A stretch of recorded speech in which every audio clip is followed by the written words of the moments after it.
southbound. I've been hellbound, riding on the midnight train. Going too fast now, think I ought to slow down, standing in the pouring rain.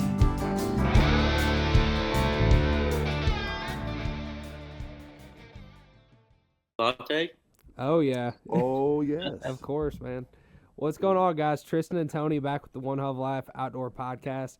And if you've been following us on social media or heard last week's podcast, we started a new thing we're going to do once a month where basically you got to send me a message or comment on the post, but I'll put you in a list and I'm just going to randomly have GPT or whatever pick somebody random and to come on the podcast. So it's a cool way to interact with listeners and stuff like that. And the first person to come on is Colton Hayes from South Carolina. And the cool thing about it is kind of fitting to start the series, I feel like, is it's somebody that we know, but we don't really know, you know what I mean? Like, this is somebody we've met in passing several times at Delta Thunder Outfitters and has supported us over the years. And just super excited to have you on, man, and just learn a little bit more about, you know, what it's like growing up hunting in South Carolina and, you know, whatever, talk whatever.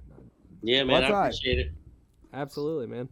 No, y'all listen, Colton's a good dude, and I want to dive into, like I only get to, like, hear, like Tristan said, we only know, like, a topical view of Colton Hayes, you know, just whether it's your social media posts or what we've sat around, joked around, talked about in the blinds or whatever it be. But man, I will say this.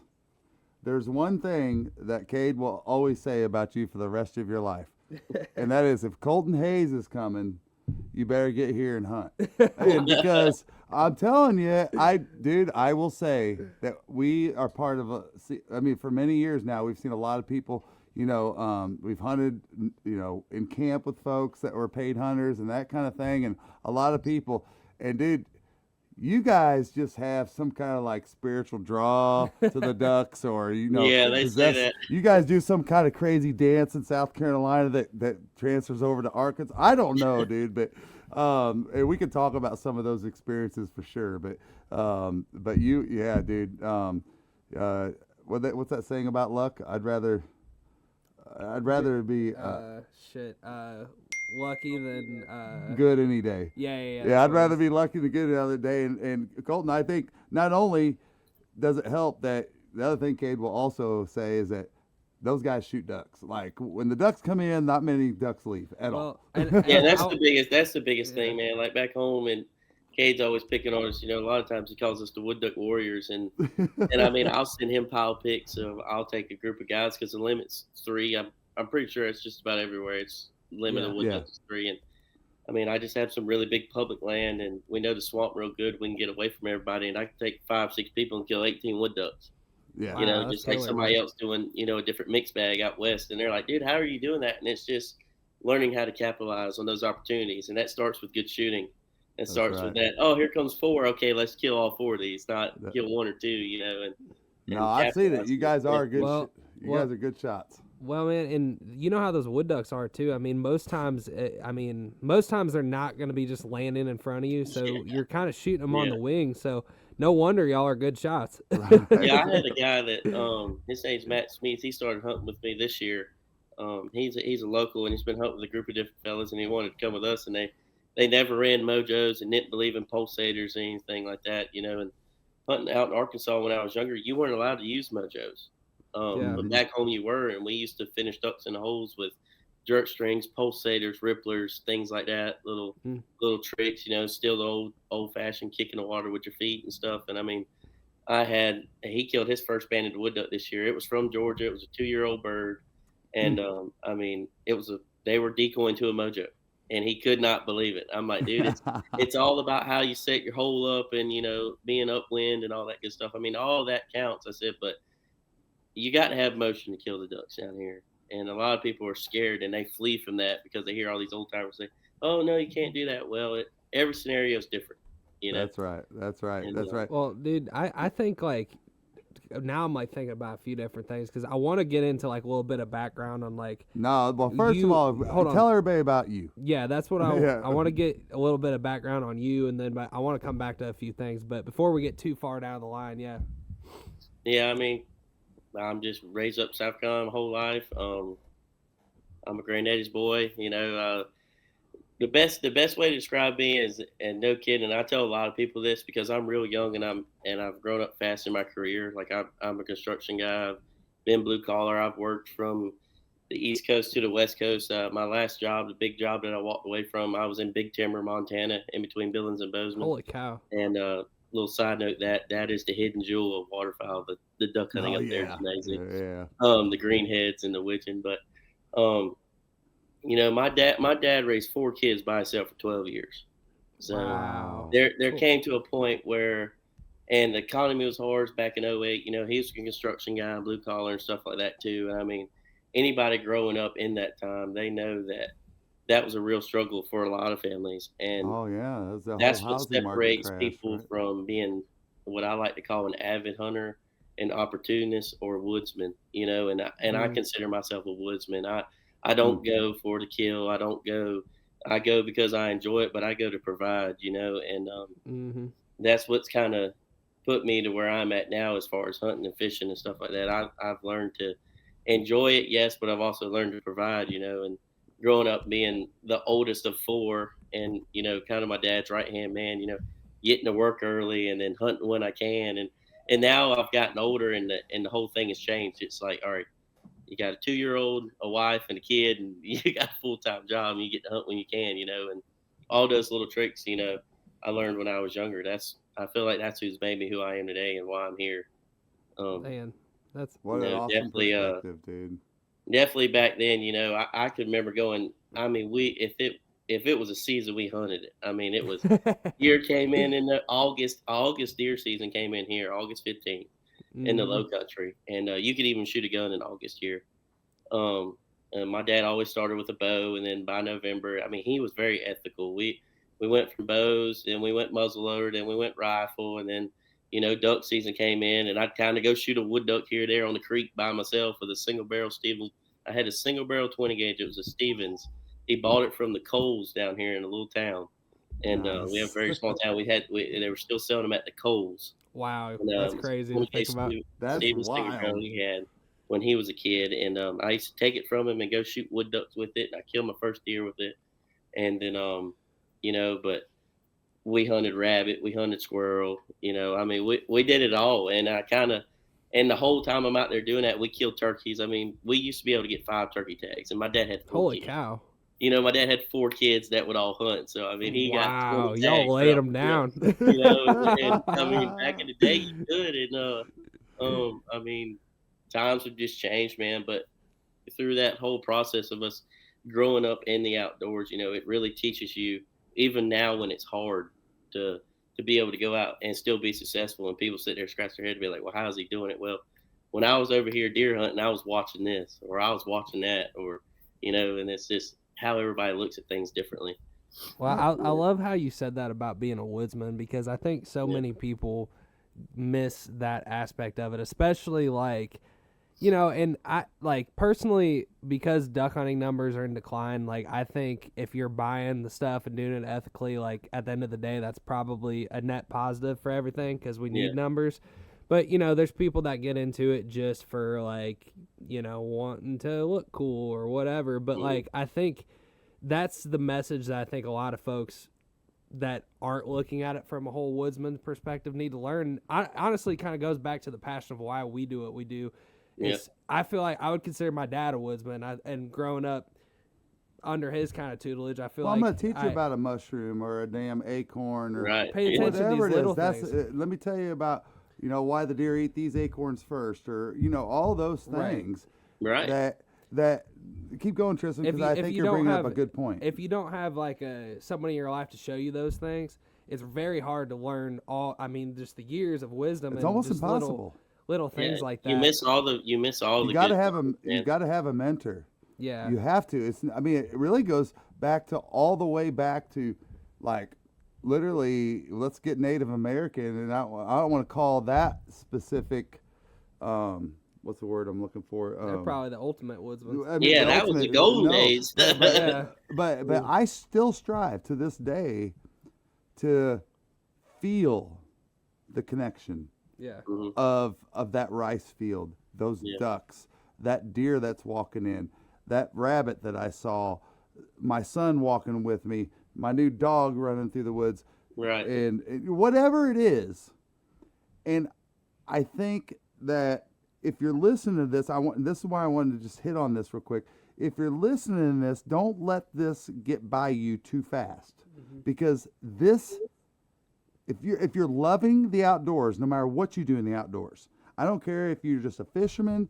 I don't care if you love to just shoot turkeys. I don't care if you just like to walk through the woods. It doesn't matter what it is. But strive to be that woodsman, like you talk about, and feel those things. And if you don't have somebody to roll you, sometimes all it takes is, man, maybe you never talked to your grandpa about that. Maybe you never talked to your Uncle Steve over in Michigan about that. You know, I've lived in New York all my life. I've never hunted, but I know my Uncle Ted does in Colorado. You know, whatever. Utilize your resources. Utilize us. You know, everything else. Yeah, but thankfully in today's world, you can find about everything you want to know on. But on my goodness, YouTube, Yeah. You know? But my goodness, and this is the thing, is that when you get to the point of your life as a hunter, as an outdoors person, and you can connect with those small moments. You know, every time we're out turkey hunting and I see those first blooms coming out, I always take a close-up picture of a flower and send it to your sister. You know, and it's just Dad loves you, here's a picture of a flower, you know? Yep. But that's a woodsman in me, right? I mean, knowing what, and I might tell her what that flower is. You know, this flower is it's a weed, you know, or whatever. But no, man, you hit that. You brought up an incredible point there. So Colton, you know, you were talking a little bit about learning your environment and being successful in your environment, and you know how it is. Anywhere you go, there's a different learning curve to being successful, man. And just hearing that, how you were just talking about the wood ducks and how you guys have learned to be successful there is super interesting to me. And quite honestly, hearing that made me question, does anybody really know how to hunt wood ducks? Because all I know, my experience wood duck hunting, is either you're on the spot where they're going to land or you're just passing You're not. by. But, you know, talk to us a little bit about that, man, about like how... I mean, What's up, guys? If you want coffee that doesn't suck, you probably can guess what I'm going to say. Get the Duck. Dirty Duck Coffee is the official coffee of the One Hell of a Life Outdoor Podcast, and they have a great lineup of different coffee blends, everything from Morning Wood and First Flight to Dark Dynasty and Suns Up, Guns Up. You can't go wrong with Dirty Duck Coffee. And they have a great lineup of cold brew cans, mocha, French vanilla, original cold brew, and cinnamon teal snickerdoodle. If you want 15% off your next order, use code OneHellOfALife15 on your next order. Don't reveal any secrets that's gonna out your success. I guess. But Can we first start with the fact is how do you guys like? Oh man, I know where these wood ducks are feeding at, bro. I don't know about you, but I was down in the cypress swamps of Florida and everything. I'm like, I thought about it one time. I was like, God, the amount of hours you would have to put in to understand this one swamp. Yep. To hear. Absolutely. And Hear that's one and go, okay, I'm going to go where I heard that one, Yeah. you know, and then it's just like finding a good fishing spot, right? Through thousands of casts, whatever, but go ahead. Well, that's you kind of hit on what I was just about to say. Well, one, you got to really know your territory in your swamp. But we'll back up a little bit. Like I was talking about, always growing up in the outdoors, and I love fishing. I'm the guy that instead of going to the lake bass fishing, I go to the river. And I can go throw a pink float bubblegum worm right here 10 minutes from my house and catch 3-pounders every other cast. I mean, it's not cocky. I had Chaser. They're on YouTube here, Chaser Outdoors. They came out in my boat. I took them fishing. They filmed it. I mean, they were catching 5-6 pound bass left and right, and all on video. Wow. Striper, Beautiful. middle of the river, here in town. They own a big clothing brand, and they wanted to promote it. Nice. But I do a lot of shell cracker and brim fishing. I absolutely love it. So the whole time I'm doing that, I'm a duck hunter deep inside. So I'm looking. And when you get in there in the early time in the morning and it's real dark, it's still real dark. And anything like my granddaddy always told me, we always go fishing when the sun's coming up. So we leave at safe light. And as we're going down through there, we go real slow and we'll look for the oil sitting on top of the water. And usually off of a full moon, when you see the swamp has rainbow colors and there's oil in it, that's usually where there's a big bed of fish at, especially in that shallower water. Huh. Well, when you're quiet and you're listening for that popping noise, and then mayflies have bloomed, and then brim and shellcracker up there trying to hit them mayflies, you'll start to listen and you hear, or, and you're like, oh, there's some ducks back in there, pops, and you say, yeah, and then you kind of pick those spots out, and in your mind you say, okay, well, here I heard those, and here I heard those. Well, we're gonna traffic ducks. And quick story. The weekend before last was the last weekend of duck season. I gave it one more hoorah, and I was going wood duck hunting. And I walked in. We did a little walk-in hunt, and I walked into a spot. And prior to that weekend, we shot a 3-man there. And there was a group of guys standing there, and I ended up knowing a couple of them. And I said, well, I'll tell you what, I want y'all to go in there and have a good hunt. I even gave them my pen. I said, go right in here. I said, I'm going to go up from you about 300-400 yards. And I started, I sat up and everything, and as soon as everybody cut loose and did some shooting, I was steady, weep, calling wood ducks like my granddaddy would. And a lot of people there say, you can't call wood ducks. You can call a wood duck. And I had a couple of the boys come up to me, and they were standing on the levee when I walked out, and it was like, dude, you called them ducks in that you shot. I said, would you say that one more time for me? Because I couldn't hear him. The water was splashing. And I said, genuine. I said, would you say that one more time for me? He said, I watched them ducks fly parallel down the lake when they were hollering. And he said, you were doing a sit and drake and a chuckle. You were not doing anything else. He said, every time you did a chuckle, they'd turn and give you a look. And he said, one would pull and they'd all swoop in. I mean, wow. We killed a 4-man doing that on our last 2 raw. And and people will tell you to this day, you can't call a wood duck, or they won't come to the mojo, But then again, it's learning those areas.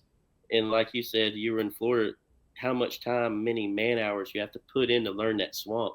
Well, when you're down there fishing it, and you're running bush hooks in it, or you're down there riding with your buddies during the summertime, just drinking beer on the Sunday afternoon with your old lady and the baby, just watching the sun go down. And the whole time you're there, all those local birds are flying around at dark, flying around in the morning time when you're fishing. And then okay, well, there's a hole right here. Well, yeah, 20 other people might know about that hole, but they don't know about what's deeper or where they're going or learning. Y'all can come out here and we can put in at the river, and we could spend all day and never see the river. Like, just run the swamp the whole time. I mean, hours and hours of running the swamp, and it will just like you'll be like, oh, I duck hunt there, I duck hunt there, I duck hunt there, and it is. And people obviously drive right by that spot and say, dang, I wonder where them boys killed them ducks at that same spot you drove by and said I should duck hunt there. It's not really any, oh, the wood ducks are going right here, like you were saying. You come right here, you want to be sitting where they're going, they land in the water, they're coming right to you, kill them. No, you can traffic, the birds you're hunting. And sometimes, like river hunting, especially back here, because that's all we have. And river hunting is always trafficking birds. And when you can learn to pull them, then your game's on. That's what makes the difference. Everybody that hunts like lakes and long lines or rice fields and things like that, when you're stuck in the river, and the river's only 30-40 yards wide and 10 foot deep max, and you're still killing ducks, then you learn, okay, well, these ducks ain't gonna come here. You have to learn how to learn how to work them and call them and kill them. And it all starts with fishing or riding the swamp and just learning it. And the water's this color this high up in the swamp, but when the river's out the bank here, the water's this color. Well, when the water changes colors, they can't see their acorns, so they're gonna push farther back up in there. Like when our rivers get out the bank and it floods into one of our swamps, Falkerberry, you can go 100 yards off the river into the swamp, and it'll be peanut butter mud water. And you go back in there a couple more 1,000 yards, and it'll turn crystal clear. You can see the bottom. And what you think them ducks are doing? They're flying down through there, and they're looking. Okay, here's this, here's that. And if here, a lot of people make the mistake of, if they see acorns on top of the water, like, oh, we got to hunt this. Well, if the acorn's floating, the acorn's hollow, it's dead. So you want to hunt that 1 to 2 foot, that 12 to 18 inches of water, 36 inches of water max, of just solid, clear, clean. Don't go out there, stir the mud up. Don't put 20, 30 decoys out. Put you 4 or 5 decoys out in a little post header and tuck up in a tree and do like the old ducks men used to do, just black yourself out and don't move. And I mean, they'll do it every time, because they've been educated like anything else. They get educated. I was listening to Bro Brooks talk the other day about turkey hunting, and he said from the Georgia and South Carolina state line through central Alabama and into Mississippi, them birds come out the egg smart. And if he's saying that, I know the eastern bird is the hardest bird to hunt, and it's just things like that some people, not being outdoorsmen, they tone out. They don't really listen to that. A lot of guys will go, hey, I've been invited to go on this hunt. I know I'm gonna kill something. I'm gonna go. But you or me or your dad I'd like to think Kade. I don't know how much it is true, but they'll go even if they're not gonna kill, and because they enjoy it, and that's the biggest thing, Yeah, not really worried about the kill. No, I totally agree, man. I just found a clip that I posted the other day, actually talking with Kade, like about this same topic, and I think growing up like a deer hunter my whole life up until, I don't know, I'm 29 now. I think I started duck hunting at like 20 or 21. And that level of patience, when I came to duck hunting, I can't tell you how many times we shot 3 or 5 or 1 or whatever. Somebody shot a model duck for the first time. That was the coolest thing. Made the hunt. Yeah. Now let's drink a 24-pack of Busch Light or whatever. Like those kind of moments, though. But I think it's hard, I guess, if you grow up like with a certain like expectation or like that's how things are here, and you smack them all the time or whatever. But when you have to like grind and appreciate those things, it really makes you a lot more patient. Yeah, you got to learn to appreciate it. I mean, I feel like that's why we do okay out there at Cade's, because we come from somewhere it's hard. We know it's hard, and I mean, I usually go up there a couple times by myself. I'll go up randomly on the weekends, kind of like y'all. Y'all kind of go whenever you can, and I usually take a group of guys, and it never fails. I sit there all day sometimes grinding out, trying to kill ducks, and them guys, like this year, they left at lunchtime for about 3 hours. And in that 3 hours, I picked up 10 birds by myself. Wow. I mean, they came back. I had a couple gray ducks, some teal. I killed ringnecks in the crackhead. And I'm like, you got to, like, you just got to say. What's up, guys? Tristan here. If you're like us, you need gear that's going to stand up to the elements and not break the bank. That's exactly what we love about Frog Talks. They just dropped their brand new Oxbow waterfowl series, and let me tell you, this stuff is built for serious hunters who don't want to quit when the weather turns nasty. It's tough, lightweight, and waterproof. Everything you need when you're out there chasing ducks. If you're looking to upgrade your gear this season, head over to frogtalks.com and use code OneHellOfALife Outdoors at checkout for 15% off your order. Okay, I'm gonna kill ducks today, and you got to sit there, and then that's when you realize you're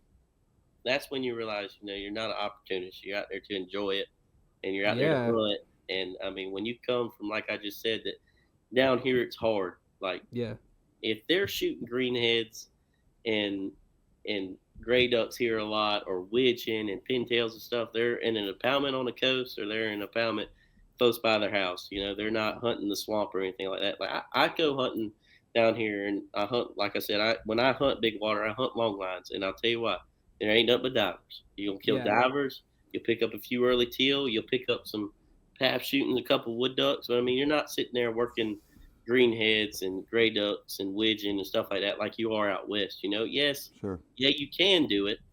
But it's very rare. And like you just said, you were celebrating about that model duck. When a greenhead or something does out here, grab an 18-pack, we just kill it. You know what I mean? That's right. Well, dude, hold on real quick. I wanted to say, so like going back to the thing about hunting out there or hunting out in Arkansas or whatever, I almost feel like, and I'm curious, I kind of know what your answer probably will be, but do you almost enjoy the hunts more where it's like, because everyone's been on like that one, you're like, damn, we will never forget that, 8 o'clock, we're done. But like the ones that kind of drag on, we talk about this all the time, to like 10:30 where you're shooting singles and doubles, those are almost better.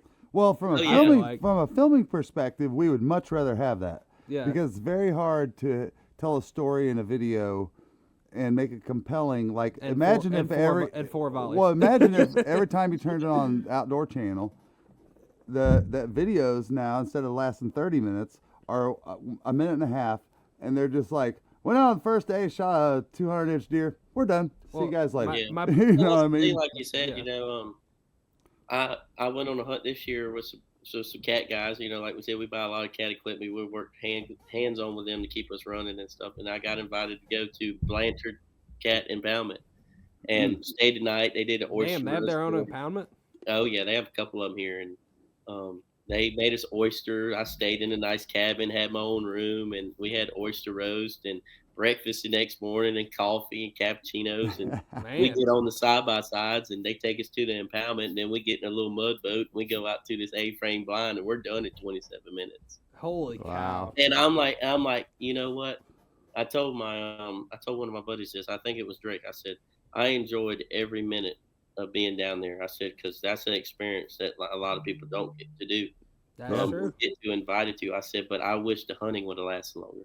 He said, well, I said, because not every day do you get to hunt one of these professionally done, well spent money impoundments.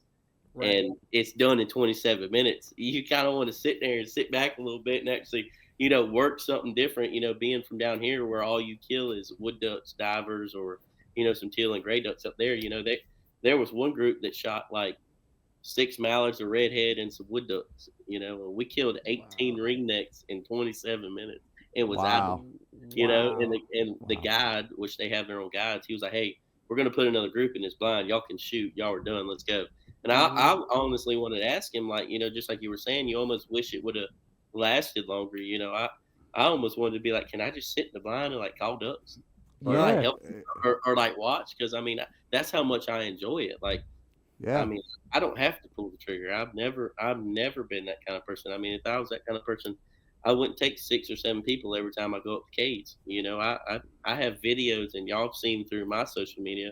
I have videos from just my phone of 20 ducks coming in a volley, and I'm saying shoot them. And you think I pull the trigger? No, I called them birds in, but that's where I get my reward at. But I'm very much like you. I would rather sit there a little bit longer and get it and suck it all in and get to enjoy the hunt. Like you said, from a filming point of view, it's really good to catch them doubles broke in. They're slowly working, or that pintail, and you can zoom in on that sprig, and it's just sitting there.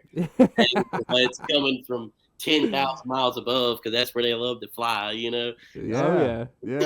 No, dude, and it's great. It's crazy that this is kind of coming up, because this is like, I've been on this meat eater kick lately.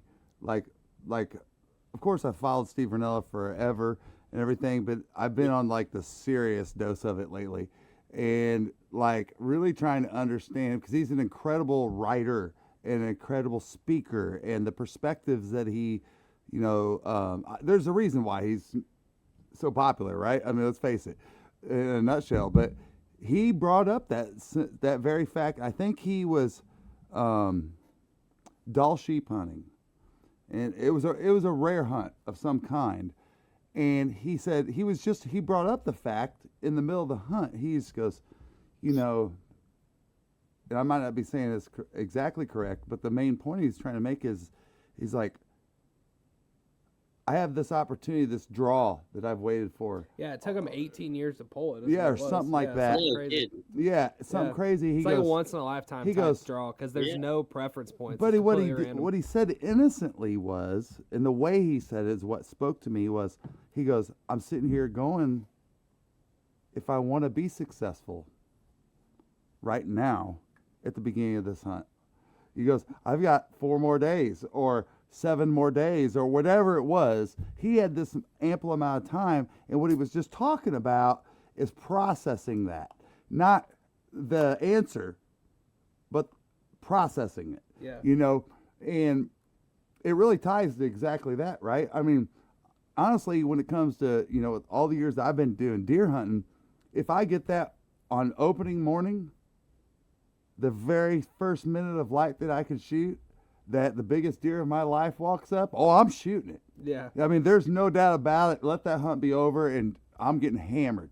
That's just plain and simple. But something about the waterfowl hunting is different when it comes to that. And I think it, in my mind, since he said that, I've been processing things, and so I'm more set up to answer myself, is that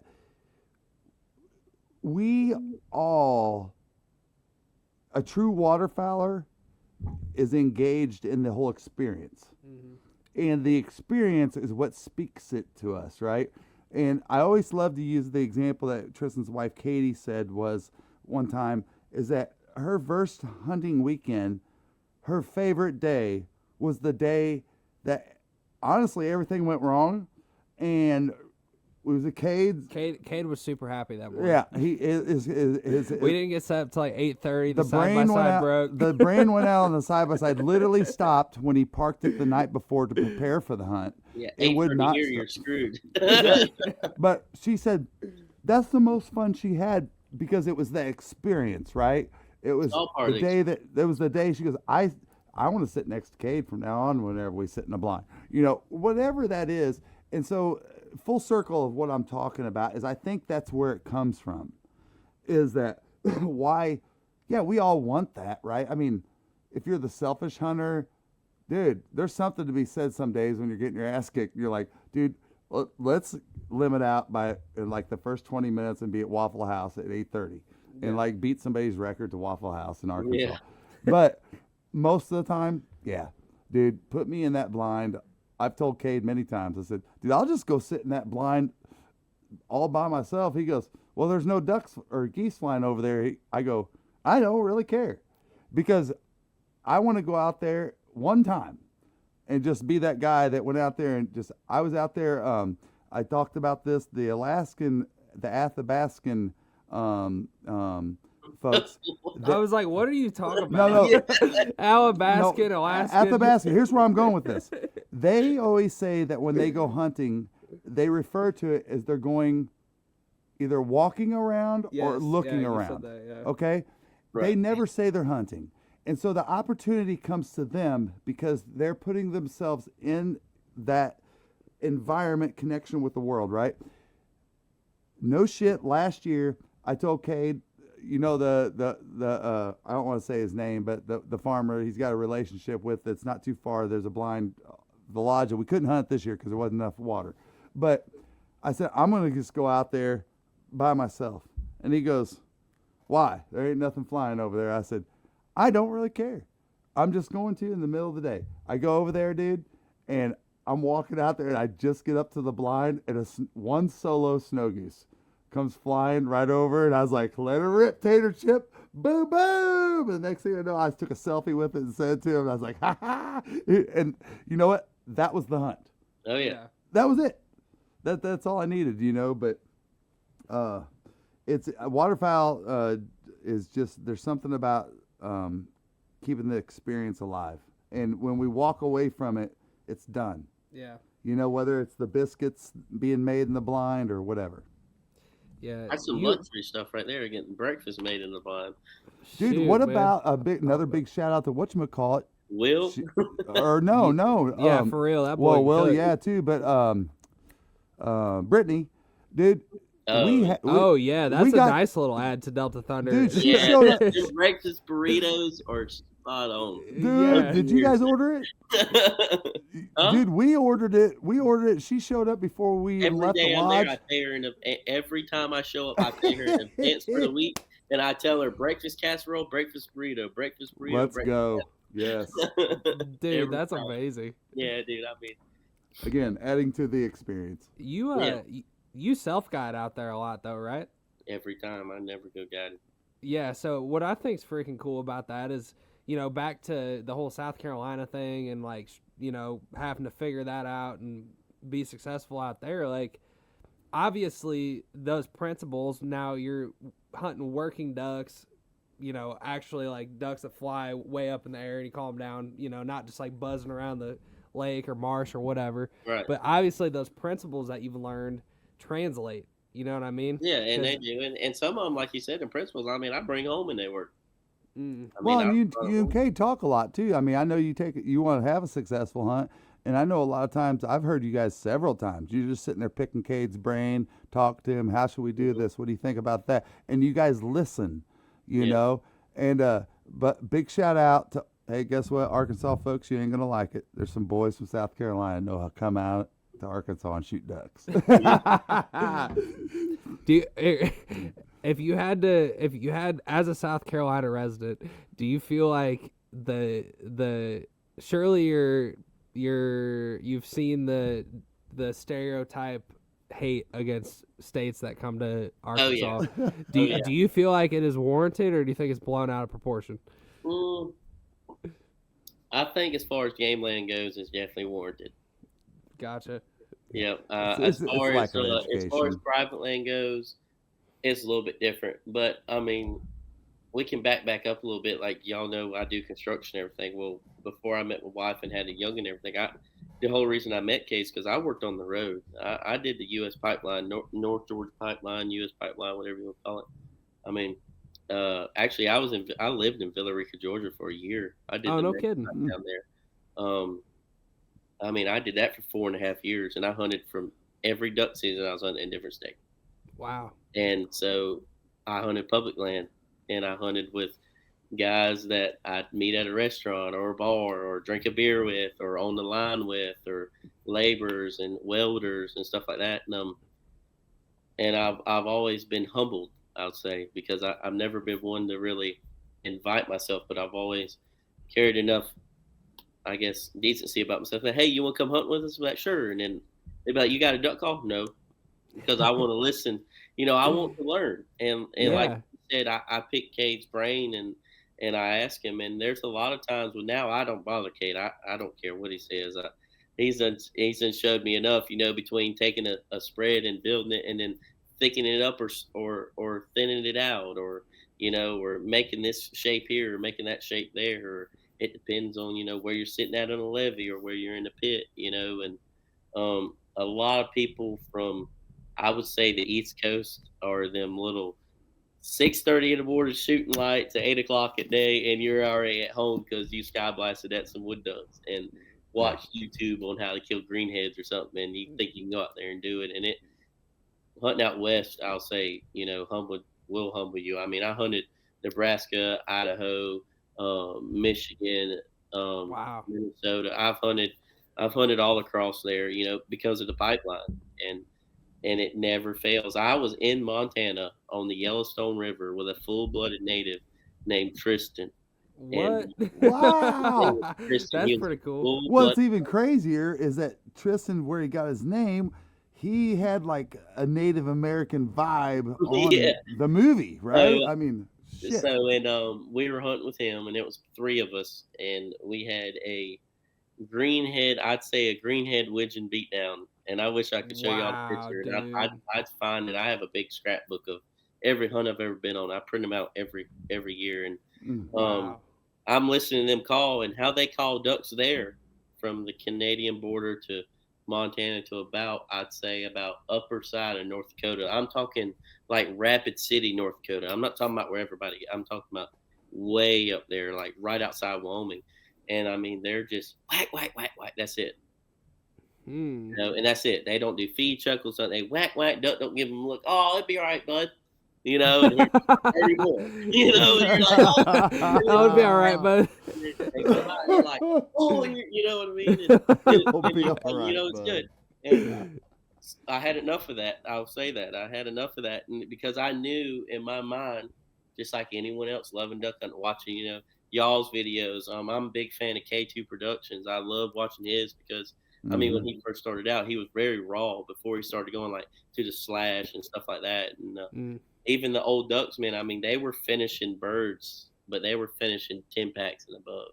Yeah. And up there, when you see that many of the species that you want in your mind, you're like, I can finish that group if I can call, and I could blow a duck call, but like I once said, I was invited, so I never stepped on anyone's toes. And one day we had a good amount to drink that night, and I don't think we went to sleep. And we were hunting a heated cattle pond that we got permission from in Livingston, Montana, in between backside of Bozeman. It was in between Ennis and Livingston, and it was a heated cattle pond, and it was off of an oxbow on the river. Wow! And these ducks were burning up the river about 300 yards away all morning, and there's no ice on this pond. And I know the river's about locked up because of how cold it was. And I, hey, real quick. And Tristan looked at me. I was like, what you call that? I said, I'll tell you what we're going to call it. And he said, what's it? We'll call it the Cajun squeal. And there was a group of widgeon. It was 6 widgeon. They locked up and turned to us, and and then they kind of circled. And I did a lonesome pin. I said, hey, and they just locked up, came right to us. And then as the morning went on, and he's calling up, whack, stopping, whack. He's like, hit the cage and squeal, hit the cage. And then we hunted, and I finished that project. It was in Stonewater Mine. It was 9,000 feet in elevation. Wow. And the funny fact about that is we were building tailings ponds. 9,000 feet in elevation, there would be ducks from Canada sitting in the mountains. Are you kidding me? Wow. I have pictures and videos, and I'll send That it is to you so cool. Dude, that's crazy. I have tracking 155 Komatsu dozer one morning. No kidding. This is the biggest dozer they make. One of the biggest dozers Komatsu makes. And we were scraping the ice off the haul road. And I looked to my right, and a tailings pond is water that comes out of the ground that cannot touch our surface because of the chemicals from, the mountains and the oils and the rock and all that stuff and the acid. And there's just canvasbacks, 300 deep, 9,000 feet in elevation. Wow. And they That get is so up, wild. and they fly straight. And I'm zooming out the map looking where they're going.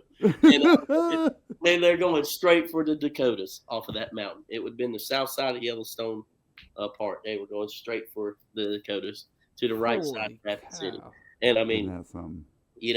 And I take all that knowledge that I got and back to, like we said, being a woodsman and just paying attention to the little things, and I take all that and I bring it here and I take it to Kade's with me. And if I think, I don't know if I was telling you or somebody else, I used to hunt in Thompson, Georgia a lot. For turkeys. Yeah. And all that, everything I do, I just take it with me and I try it and it works. And them boys still pick with me to this day. We use that Cajun squeal and it turned a duck in a heartbeat, but they would have never known if it wasn't for the old South Carolina boy going up there and hitting the old highball one time or something, Well, dude, This winter, elevate your outdoor pursuits with Williamson Outfitters, offering professionally guided experiences along Florida's Forgotten Coast. From coastal duck hunting to inshore fishing, every Williamson Outfitters trip is led by a seasoned captain, delivering world-class adventure with true local expertise. From small private groups to large corporate retreats, Williamson Outfitters' fleet of well-equipped boats and experienced guides provide first-class winter outdoor experiences for sportsmen of all ages and skill levels. And for those planning ahead, Williamson Outfitters is already booking spring and summer charters. Secure your fishing, flounder gigging, and family adventure dates now before their calendar fills up. Call or text 850-251-8650 or visit floridaducks.com to reserve your outdoor experience. Williamson Outfitters, making the Forgotten Coast unforgettable. that's so interesting because, just thinking about it from their perspective, they're like, well, normally it's so, and no disrespect to them, but like normally further north you get, it's not Easy. a secret that it's usually easier. So yeah, it's like, whatever, man, those didn't want it. But for somebody looking at it like, nah, like if we just put in like 25% more effort, like we're going to kill these ducks. Yeah. And what makes it so bad is, every time we hunted, we ran a dozen decoys. Wow. And a couple mojos. That was it. Wow. That was it. There's no convincing up there, and that's pretty much when you make it past Nebraska. Mm-hmm. That's how it is. And a lot of people would probably argue with me that because a lot of people go like South Dakota, North Dakota, but then again, a lot of those guys hunt areas that someone else has already told them about, or another group's been. And no different than you and me going deer hunting. And you walk out into the woods and you look at the deer, and deer's looking at you, and I ain't coming back through here at this time. You know what I mean? It's the same thing with ducks, So, go ahead. I just feel like, the older I get and the more I love it, and especially duck hunting, I see that it went from a million ducks to a couple thousand hunters to a couple thousand ducks and a million hunters. And that's got a lot to do with it. A lot of people tell you Duck Dynasty, I'll say it. I think Duck Dynasty ruined duck hunting. I think Phil Robinson was great, but he should have kept that to himself. You know what I mean? And that's just it. I think he could have definitely kept that part to himself because he got the whole world wanting to blow a duck call. Yeah, no, that's true. Well, I think. let me Hold on, before we get on that tangent real quick, because that's a good little conversation thing. I wanted to ask you, hunting so many different places, man, like that, honestly, hearing that is like our kind of like, I don't know if you have seen any stuff about like our one hell of a duck season thing, but like the whole thing about that is to show different environments. How like we just went to Florida this year, did not blow a duck call, and shot a 4-man. Not only the environment, but how they do it. Right. Yeah. And like our whole thing is wanting to show these different environments, but obviously plane tickets, traveling, there's money involved in all of it. So you only can do so much. But like one of the big things that's on our bucket list is like hunting out there on the Snake River in Idaho. I mean, I'm just curious to hear, like, if you had to pick a spot out there out west, whether it be Montana or it be like Pacific Northwest, like Widgeon Hunt or the Snake River or whatever, like, what would you pick? Would be like I would go to Montana. It is the hidden jewel. I have a very good contact out there, and all right, we're going. You paying for it, bub? Colton's going. I can make it to where I don't know what you'd pay if you're going with the outfitter. Babe, I need a tax write-off. Or whatever. But, I mean, we can go with the outfitter. It's a little bit more expensive, but I think it's $350 a day. Okay. And you're going to have – this ain't no timber duck hunting, but you're about to have the best stud greenhead beatdown you've ever had in your entire life. No and you're kidding. not going to have to work. And what's the limit there? Is it also 7?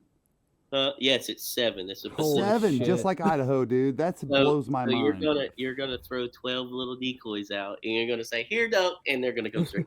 Wow. and you're gonna be shaking in your boots because the whole time you're like, "Oh, that's a stud greenhead," and you got like for me, the last hunt I went on up there was in, like I said, Ennis, Montana, and the mountains were in the background with snow caps on them. It was the base. It was the base of the Crazy Mountains. Where Yellowstone was filmed at. It was the base of Crazy Mountains. I mean, so I had the Crazy Mountains in the background. They call them speed goats, but they're antelopes feeding around. And you got ducks. Talk about filming, man! Holy shit! Right here, and and you're out here just you and a 12 gauge and an A-frame blind sitting on basically a rock bar and 6 inches of water with the decoys just sitting there swimming, and they just suck right in there, and you're like, dude. This is too easy. Wow. Wow. That's like a filming dream, dude. Like for real, to have that scenery. Dude, it would be so amazing. Like I said, man, we could definitely line it up. I mean, 'cause I have some really good contacts up there. Well, that's good to know, dude, because that's killer. It's on the bucket list. And out there, sure. where you're talking about Idaho Snake River, they hunt those dry, flooded potato fields. No kidding. Yeah, nothing will be there. Potatoes already harvest, but that sheet water off of the edge of those rivers. It's like Arkansas rice fields, but on steroids. And there's just something about the leftover starch of the potatoes or something, or what? Dude, it's got to be that, or maybe they put like a rye down or something before the rivers come out. Well, it could be just the animals, inside of the soil that have something to do with it too. I mean, I don't know. I mean, maybe there's certain worms that go after potatoes that ducks like to eat. Or, right. Who knows? Yeah. Whatever. Yeah. But anyway, you're about to. He was talking about the Duck Dynasty thing. You're about to. Okay, so here's what I want to say, and this is my 2 cents worth, or at least I guess being around, having some, like my dad would call it, time on planet. Yeah. All right, and that's this, dude. I grew up with a guy that got me in the outdoors when he would tell me stories of 10, 12, 15 guys going to southern Illinois to bow hunt deer, and it would be something special if somebody came back and saw a deer track. Can you imagine that? Mm-hmm. It's crazy. No, we can't even fathom that, right? And this man was alive to see, oh my God, Bill shot a spike. Mm-hmm.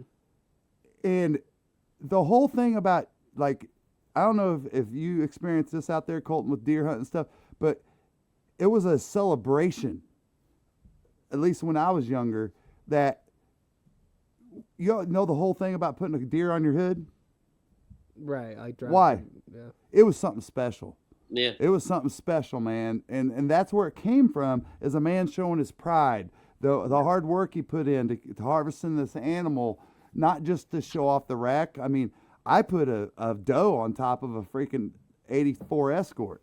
All right, it don't matter. Yeah. But here's my thing.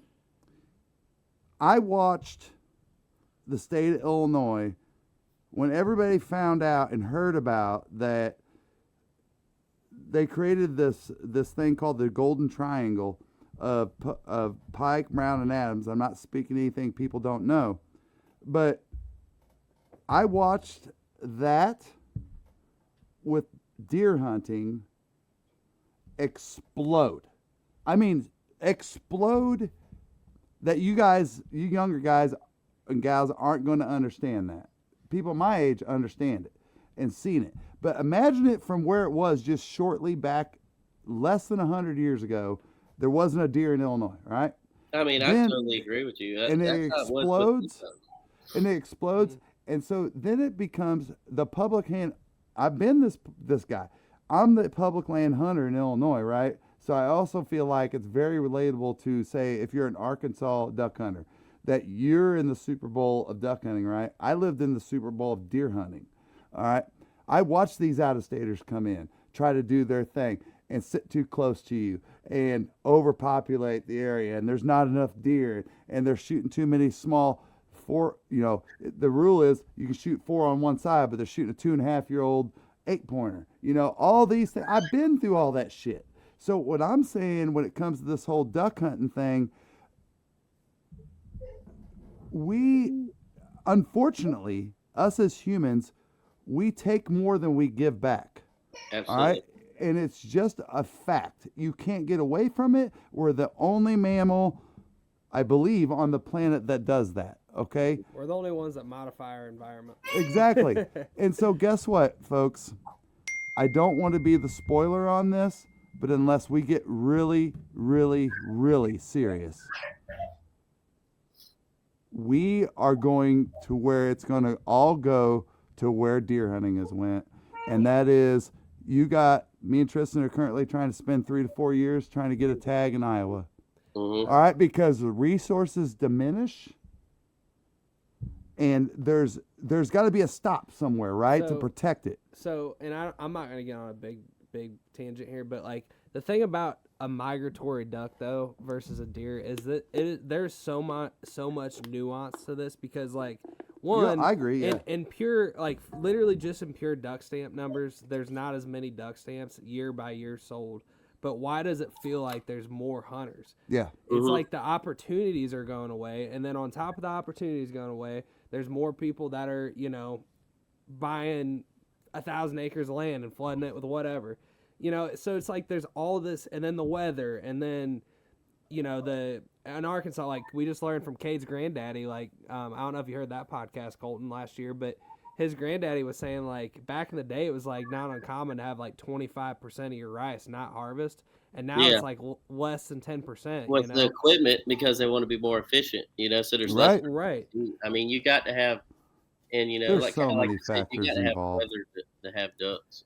There's so much to the thing, I'm just saying. Also, I'm trying to say is have some patience, especially if you're a young person, to let this work out. All right, because number one fact that me and Tristan always support on this podcast is that the professionals in the positions that are making those decisions, that are doing the surveys, that are doing all this, dude, they love it, if not more than we do.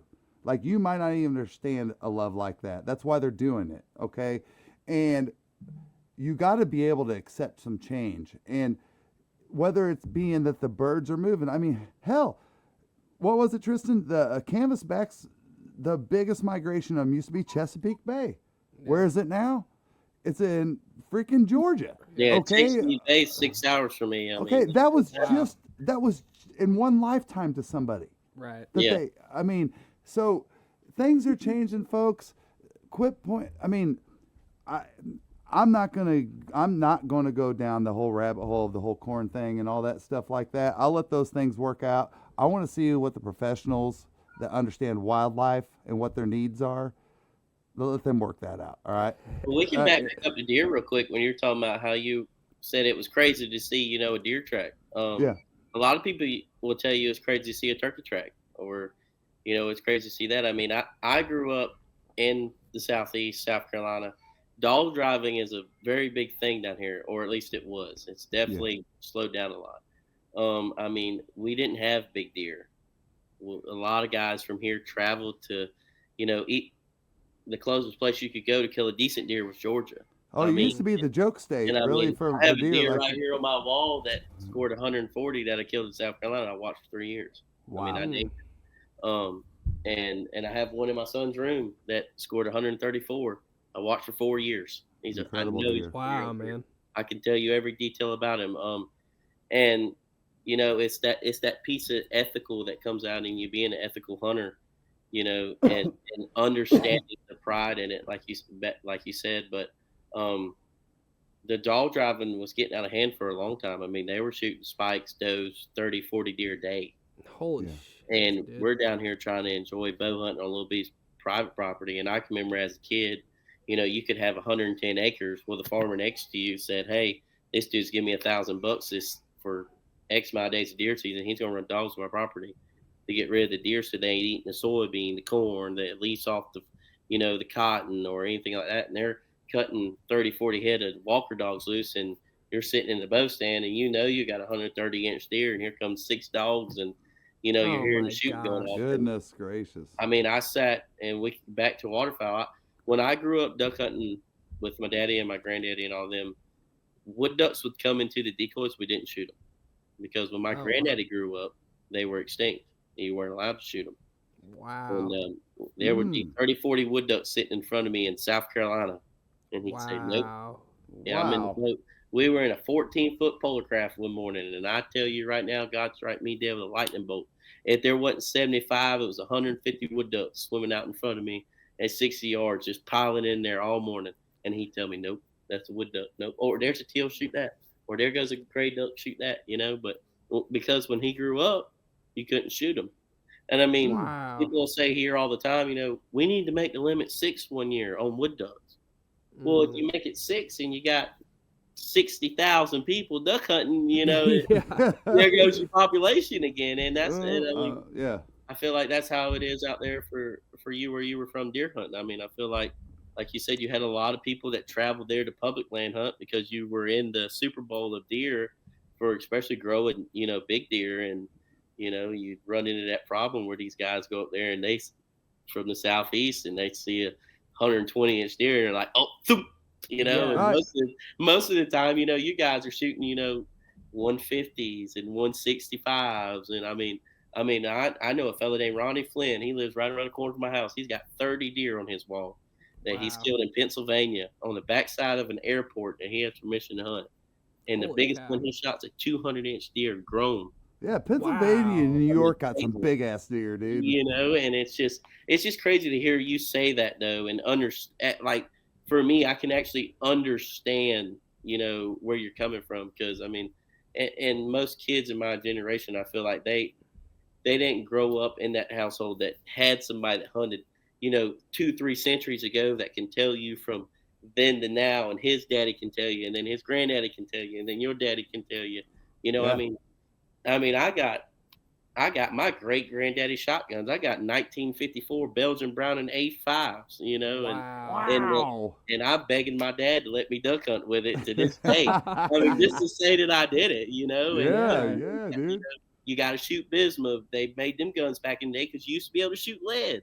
When my granddaddy duck hunted, you could shoot lead shot at them. So that's why they were made out of steel barrels. And it's just, it's to hear all those how the times have changed, and actually being able to sit there and relate to it even now. And you can kind of see it with duck hunting or deer hunting. And for me, it's especially turkey hunting.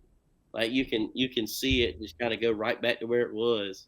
And then you're kind of hoping before the good Lord calls you home, it kind of opens back up one more good time so you can have that hoorah, Well, think about this. All right, and this is the only thing I'm going to say about the flooded corn thing, all right? Because Tristan and I, I don't think we've even said it, but I think we both, I know my son, and we're not going down holes like that. We just choose not to. But here's what I will say in relation to deer hunting, and this is why I was kind of trying to get to, is dude, when I hunted growing up, within my lifetime, around 53, Old. do you think that we had a guy that came into, say, Brown County that owned several terminals at the Atlanta airport that came in, built $1.5 million lodge, bought 7,000 acres,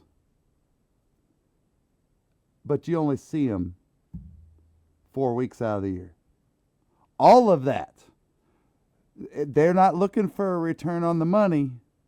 It's the high dollar man's game, right? Yeah. All right. You come in, you buy it, you own it, you do all these things. It's a chest bump, all those things. I'm not bitching against that. All right. I'm not one way or the other on it. Here's what I'm saying. That changed deer hunting. All right.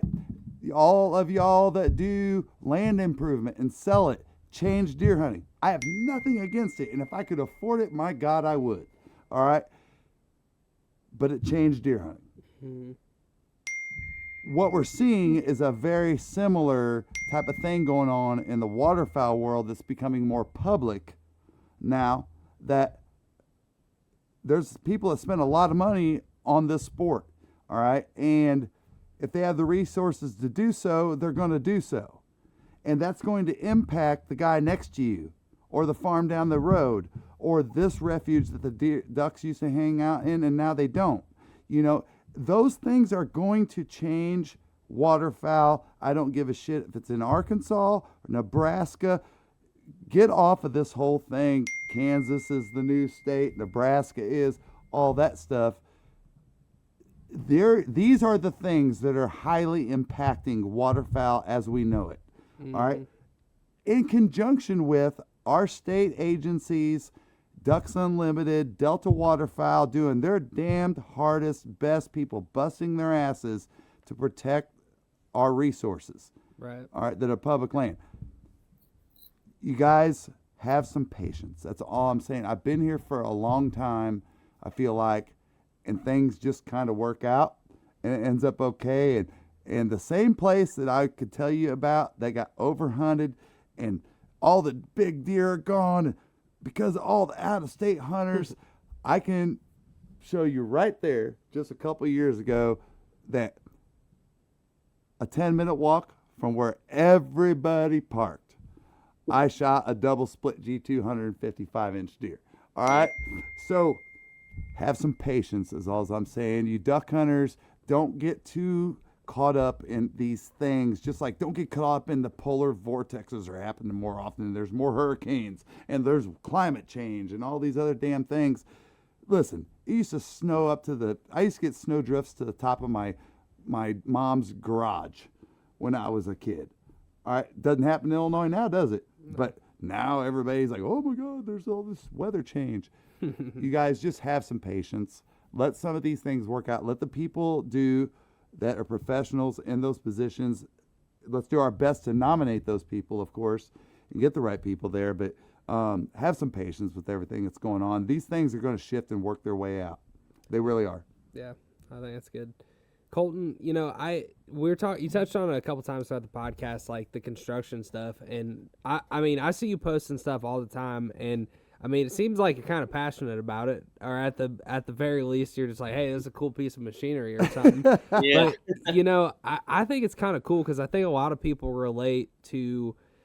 We all know we all work hard to do what we do in the outdoors, and I'm just kind of curious, like, to hear your story just from, you know, your career, you know, and what you've done to do what you do now and all that.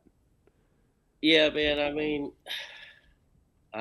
like I said, you know, I was the oldest of four, so I went to work early. I didn't go to college, so I did not go to college. I actually had I'll hit a quick note on that. I actually had a buddy come up to me the other day, and he asked me for a job. Nice. He did 5 years of college. Wow. He said, I didn't go to college he either. said, bro. Colton, he took me to dinner. He took me to dinner, and he said, you know, I'm not gonna put nobody's business out there, my business out there, but I'll put a hypothetically here. I mean, he said, Colton, where are you at today 5 years down the road? I said, well, you know, I make over 6 figures a year. He said, dude, I can't come out of college making that. I said, you won't. Yeah. I said, everybody in this world, they need trade. You don't need to worry about nothing else but getting in the trade. And he said, well, I'm sitting here knocking on your door because I want a job. And I said, are you kidding me? And he said, no, I'm serious. And I said, well, come on to work then. And, I started him off, but I'm tell y'all the same thing. I told him, I started doing this straight out of school. I worked in a ditch, laying utilities. I laid water line, sewer. I was the guy that you called on the weekends to go in and fix the sewer main for the city. I'm talking about in frog tog waders back in the day when they were like the fishing waders. They just came out. Like Yeah. in frog tog waders, and then oh goodness, it'll come to me in a second. The frog tog waders and the frog tog zip up rain jacket.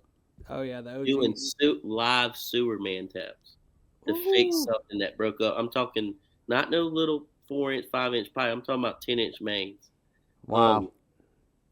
And I did about that for a year, and I said, okay, this ain't for me. Bro, I did a little bit of that before I went in the Navy, so I know what you're talking about. I met this older fella, and he's not with us no more. His name was Trent Johnson, and he's an older black guy, and he drank so bad his eyes would be yellow. But he worked for a grading company. I said, Mr. Trent, he lived down the road from my house. I said, Mr. Trent, I said, I want a job.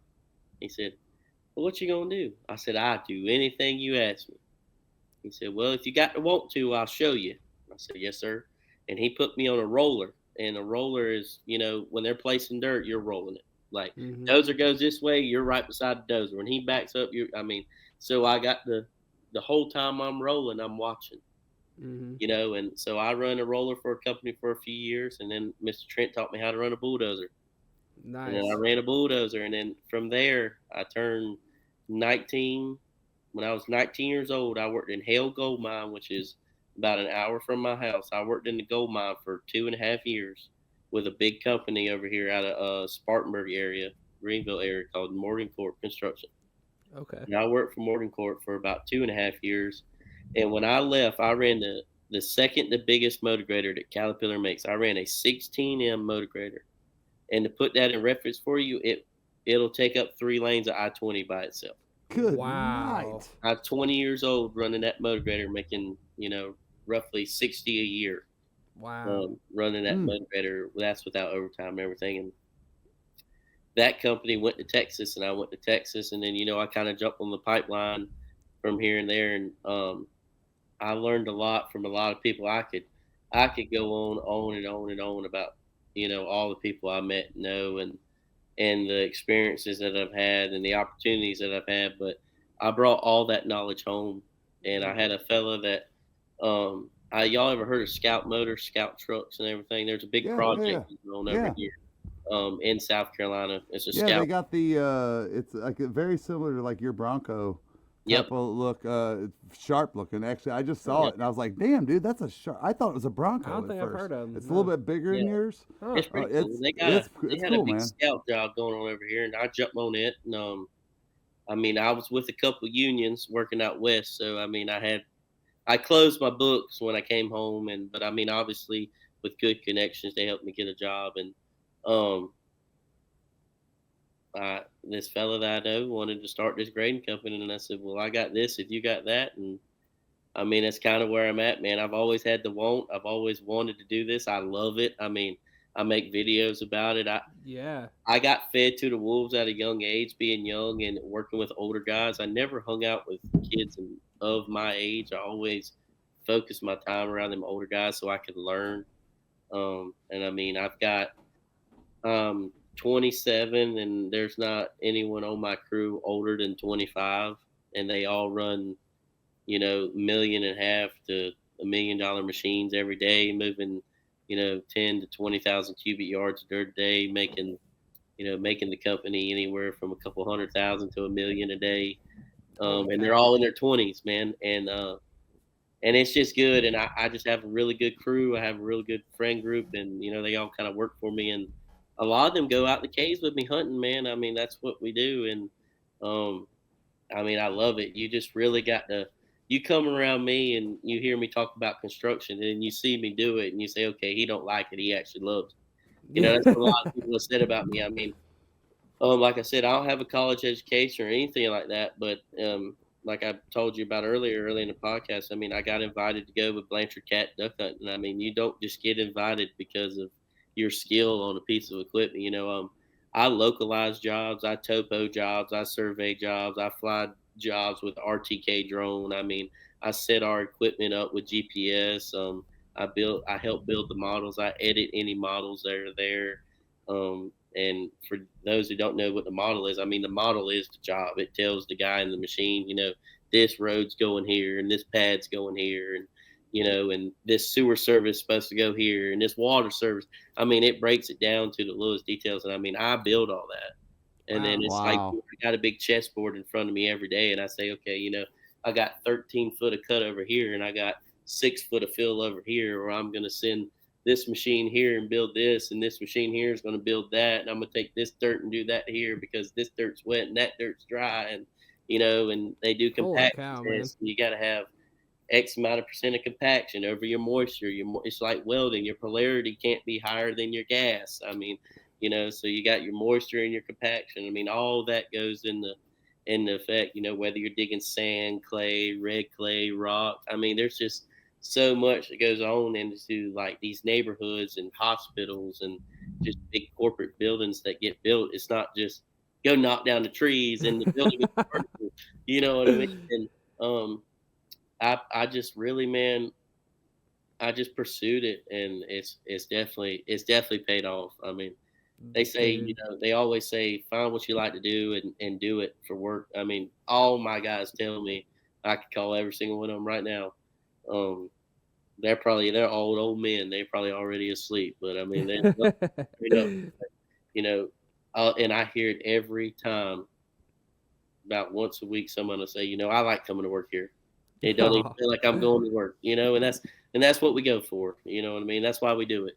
They that's cool, dude. And they hang with it, and I mean, I just love it. I mean, it's fun being the young buck and out there, and everybody in town's talking about you, and you know, you're making good money, and everybody around you's doing good for themselves. And I mean, like I told you earlier, there's nobody on my crew that's older than 25, but that's awesome, dude. They're all hungry, you know, and they do good for themselves, and it's just cool to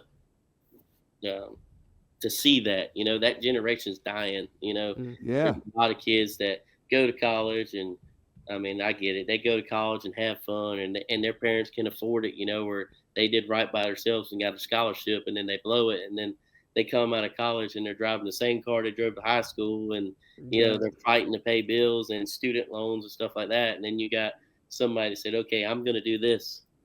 And then, you know, by the time that, like my buddy, I mean, I tell him right now, I mean, he's out of college. He's 5 years behind me, 6 years behind me. And I'm making 6 figures a year, and he's coming to work for me making like 50, 60 a year, you know, and if he would have pursued it earlier, I mean, it's just something you got to look at and you want to do. If that's blue collar is what you want to do, you better keep your head down and go, because there ain't no attaboys.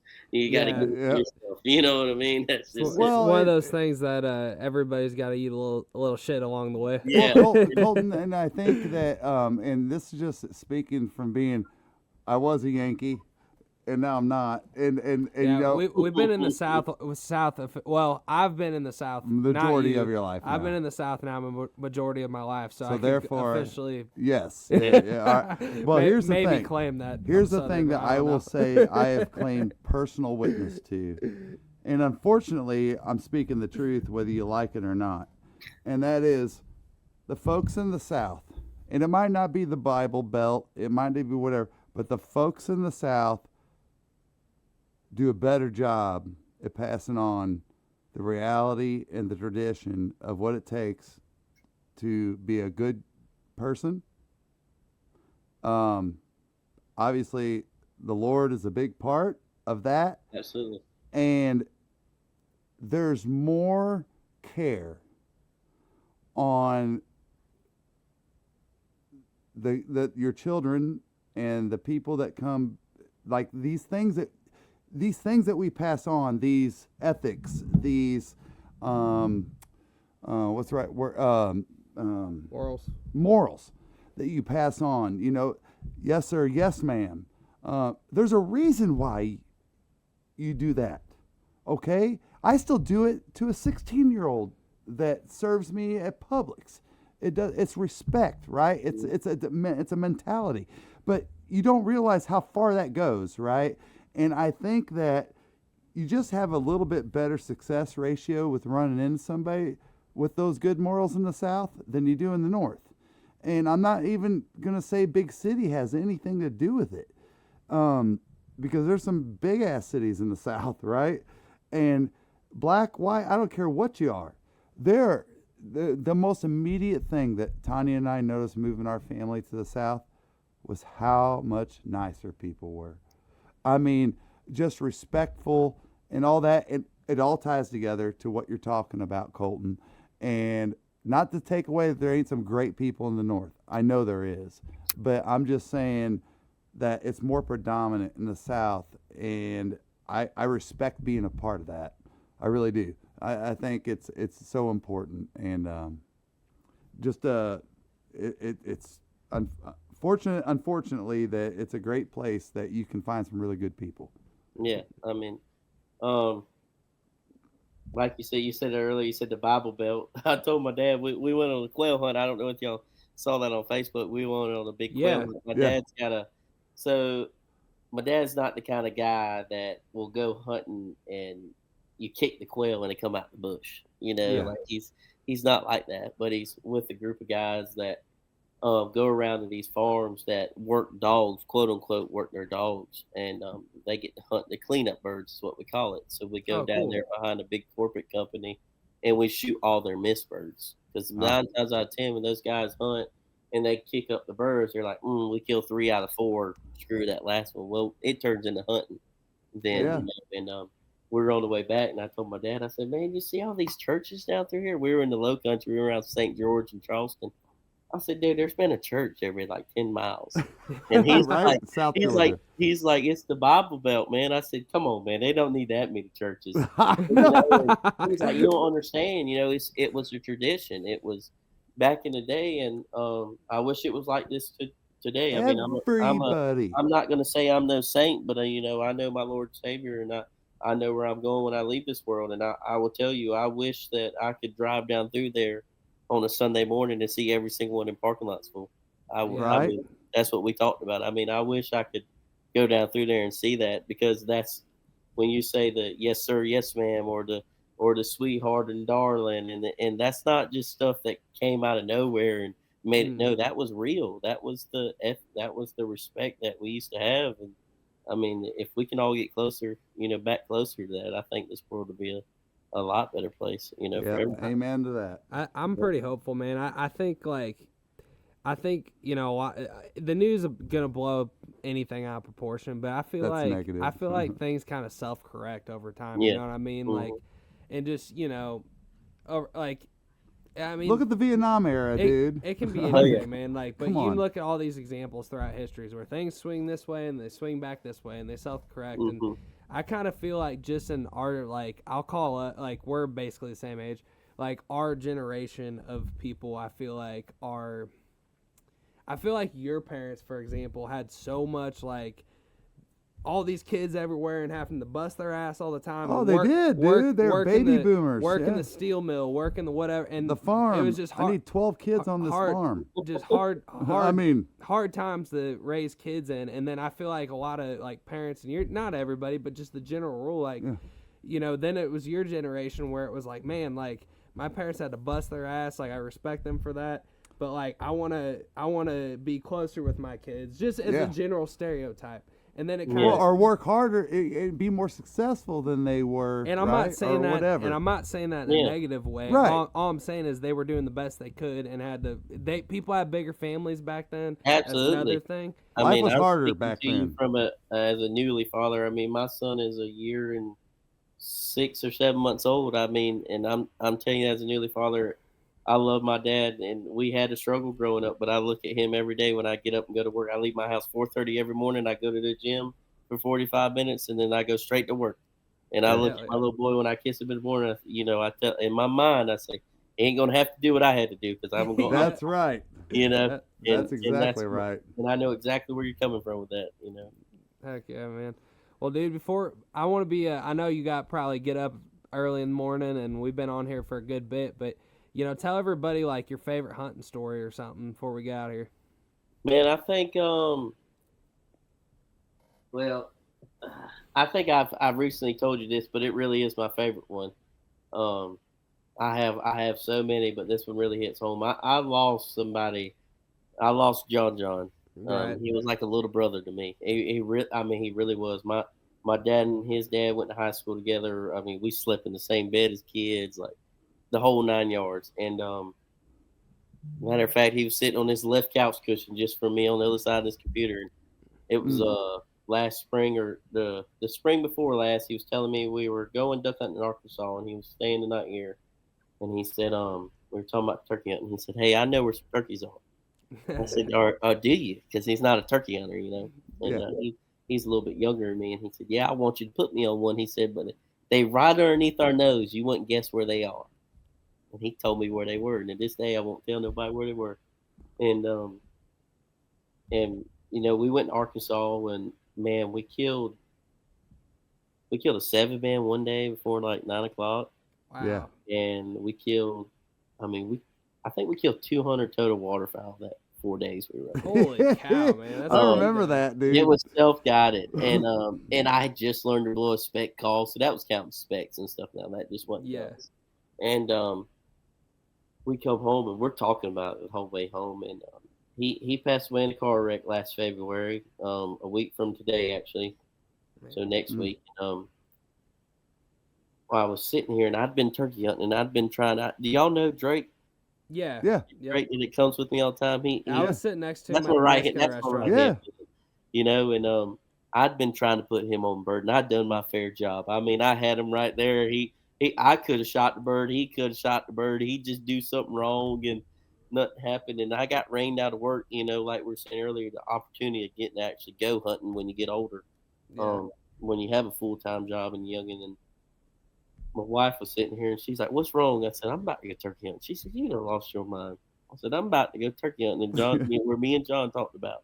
Mm-hmm. And I drove my work truck because it was a rough road. I drove all the way down there, and I'm looking at this road, and I'm looking at this one, and I'm looking at the one across the street or the dirt road, and I'm like, "Dadgummit, I don't remember which way to go." So I put my gear on, and I shut the truck door. I go to the back of the truck. I had a Blue Yeti cooler in the back of my truck, and it had that HydroTurf on it, and it had his sticker on there.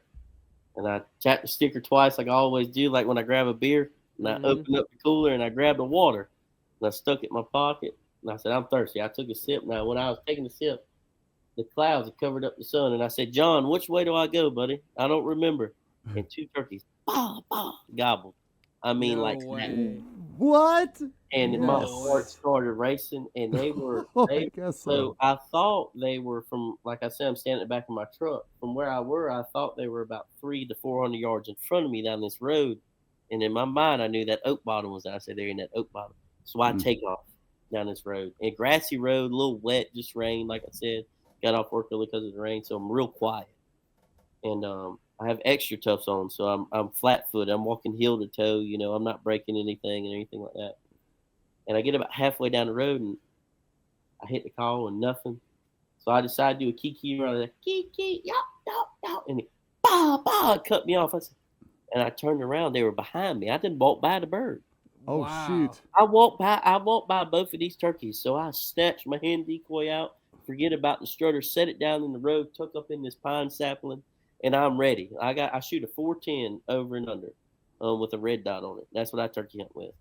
And I'm ready. And I hit the call, nothing. I'm like, ooh, I done messed up. So I hit the call, and they cut me off. I said, okay. So I start easing down this road, army crawling. Y'all know how it is. Take the vest off, leave it right there where you were, army crawling down the road.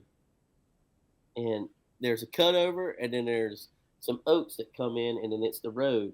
And on my left was the cutover, and then that hedgerow met them oaks like this right here. And I was down this road, and I said, they got to be on that transition line. They in that cutover, because that cutover was clean. And I was starting to feel my doubts, and I said, I ain't going to hit the call. I'm going to stand up and look around. And y'all, I just ain't no kidding. I eased up and looked to my left, and it wasn't 10 yards, and I seen him go like that with his head. And I caught that hammer back on that old 410. Boom! And when I shot, you're only allowed to kill one bird a day here on state land. Well, I pulled the trigger and killed 2 in one shot. Oh, shoot! wow. Both gobblers, thank goodness, they were both legal. Here we have a 6-inch beard, like they have to be 6 inches or greater. And I go down there, and I walk over there, and I'm like, oh, I done killed 2 of them.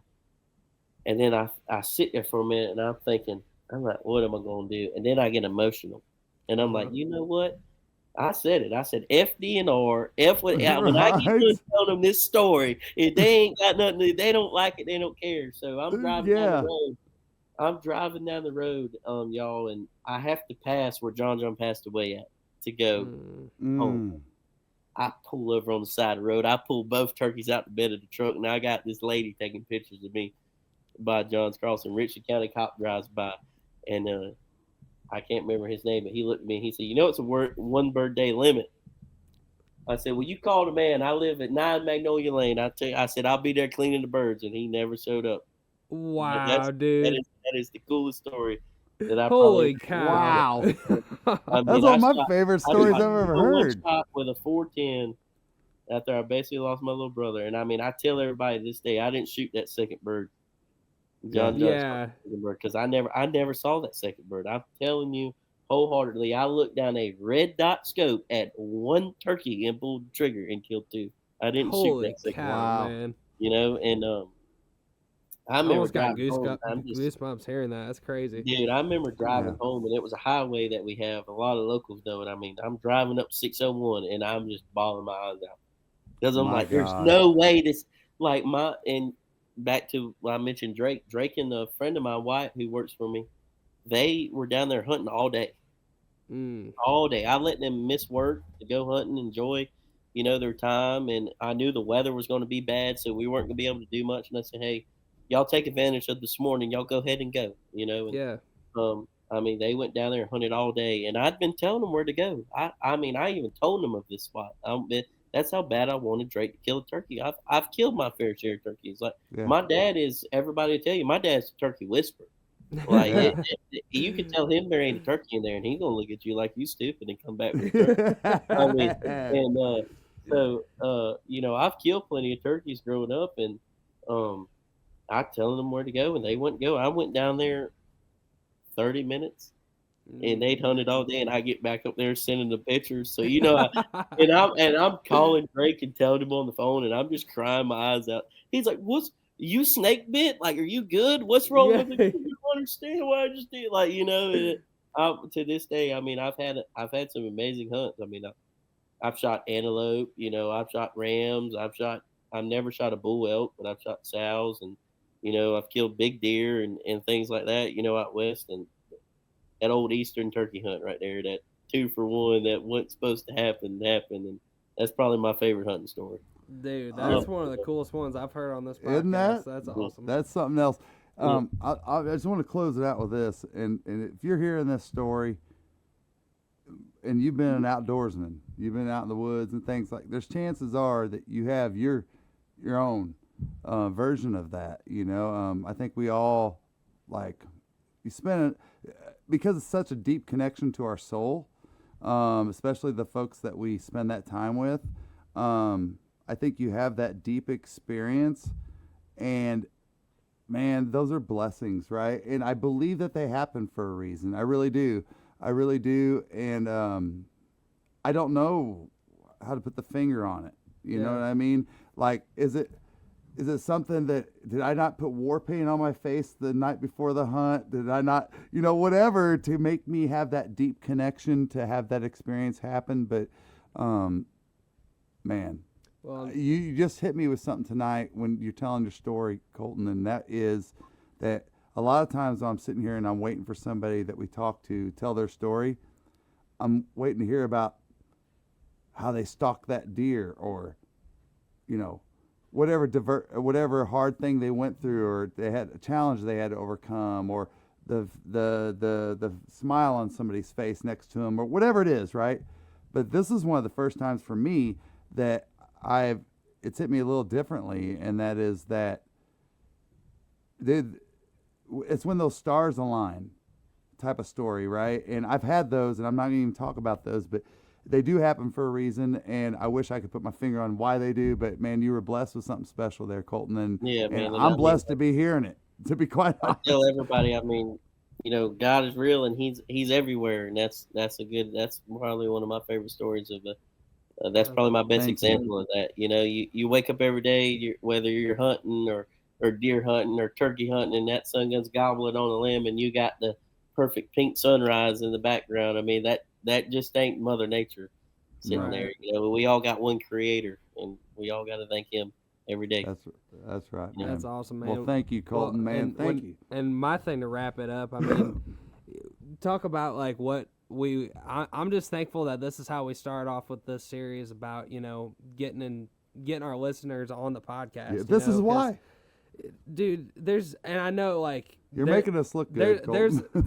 there's so many people, man, that I know you love hunting, you post a lot about hunting, but you're by no means like trying to freaking grow an outdoor brand or anything. You're a dude that This loves is the outdoors. very honest, yeah. And there's so many folks like you, I think, that really just have some cool stories to share. So I hope as we continue to do this, we get to have some cool stories like you. Yeah, and I share. think y'all do a great job of trying to keep it as raw as you can, and expressing that it's not always easy.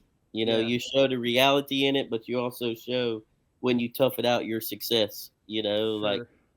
Like some of y'all's older videos when y'all first started, one of your 8 men, y'all were waited till 11 o'clock to go shoot birds, but all afternoon you toughed it out, laid out there in that cold wind, and polished off some birds. I mean, that's the raw reality of hunting, and people, and these guys take these videos, and they'll take a video from 3 weekends ago and mash it with this weekend, and Sure. making it, oh man, they slaughtered them today. No, that ain't really what happened. What I mean? Well, that's like our very first video, and I'm happy it worked out this way, because honestly, we weren't going to make it a video because we didn't think it would be good enough. But Tristan, we did get enough great footage from Dalton and stuff. But our reality of hunting the Arkansas public timber, we only shot a couple ducks that day. Yeah, I think we shot 3 ducks that day. But what it related to for me is that video is so real, and the fact that you should go out there. I mean, yeah, we always want to shoot for the moon. Yeah, of course we do, right? But it really was a true example, because we've spent I don't even know how many hours hunting the public land and all that, and being disappointed and not even shooting a duck, right?